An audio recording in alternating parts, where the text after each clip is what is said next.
На сцене лучшие вокалисты, музыканты и танцоры Узбекистана. Все в национальных костюмах. В репертуар вошли исключительно фольклорное творчество. Так артисты знакомят гостей концерта с культурой и бытом своей страны.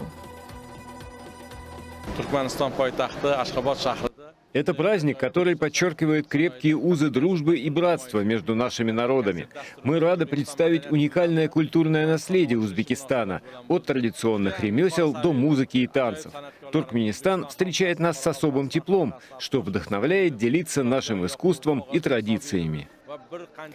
В фойе дворца Мукамов развернулась выставка прикладного искусства. В экспозиции изделия из дерева, кости, текстиль, национальные костюмы и украшения. Все ручная работа. А сегодня состоится встреча писателей двух стран. Она посвящена творчеству великого туркменского поэта Махтумкули Ифраги.